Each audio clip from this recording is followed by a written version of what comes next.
Hey, welcome to Storytime this week. I am going to read one of my favorite series ever. It is the new diary of a wimpy kid. It is called The Deep End. It is book number 15 in this series, believe it or not. It's by Jeff Kinney. I think he's absolutely so creative and so awesome. The thing to look for in this book is this moose head.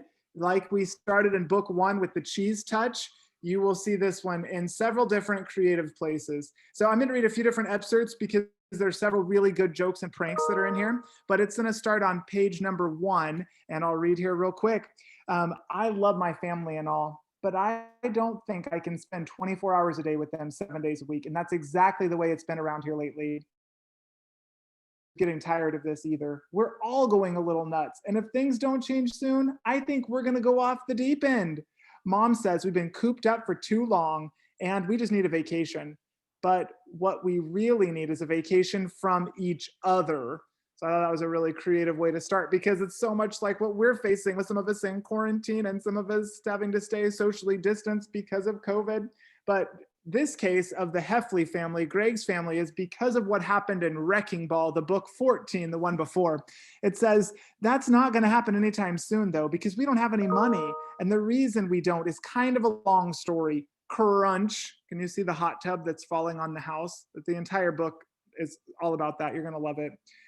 We've been living in grandma's basement for 2 months, and I don't know how longer we can go on like this. Mom says that one day we'll look back on this time and smile, but she's not the one who had to share a futon with Roderick every night. I'm going to skip ahead a bit.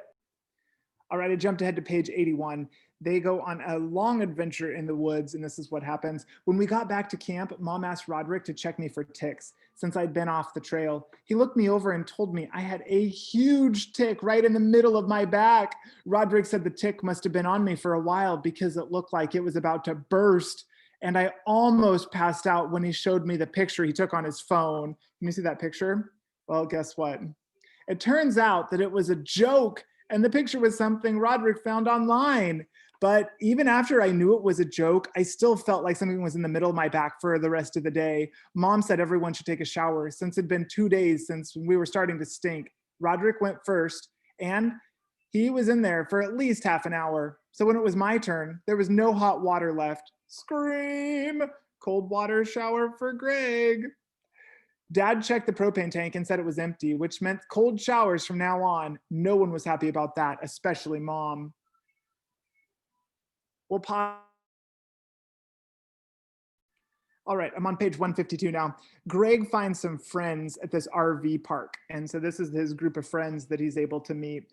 And so these guys were big pranksters too. One character named Weevil found a half-filled bottle of shampoo on the ground, and he gave it to another guy named Juicebox. It gave him an idea. He took us around to the back of the bathhouse where the wall on the other side was the shower stall. As soon as the person near the window finished rinsing the soap suds out of his hair, Juicebox squirted more shampoo on his scalp. The guy lathered his hair up again, and once he finished rinsing it, Juicebox was there with another squirt. After a couple more rounds of this, the guy started going crazy. He kept thinking there was shampoo in his hair because they kept squirting more and more in. Ah! He's like, scrub, scrub, scrub, scrub. But then he heard Cutter laughing, and we were busted. And it was the last guy we should have been messing around with, too. You'll see this guy had a chainsaw in one of the previous parts of the book, so it's really funny.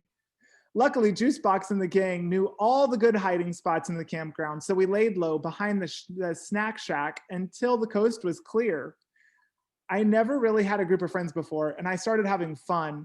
The guys wanted to go down to the field by the lake and play some games. I figured they wanted to play something normal like kickball or freeze tag, so I went with them.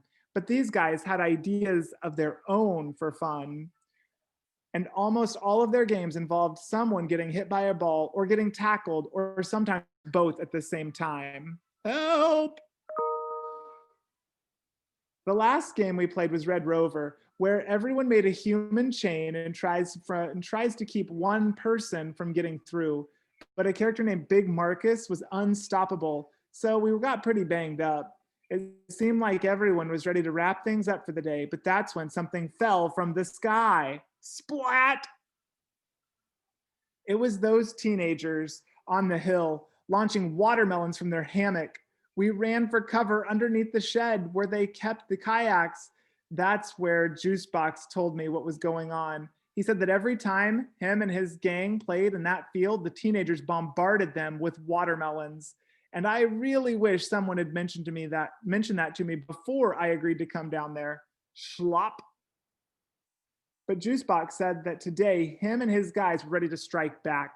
I'm going to pause right there because I hope you read about them striking back. It builds to a climax that is so funny. It is only the way that this book could go. Hope you have a great day and enjoy more reading. Keep up all your great works with books like The Deep End from Jeff Kinney.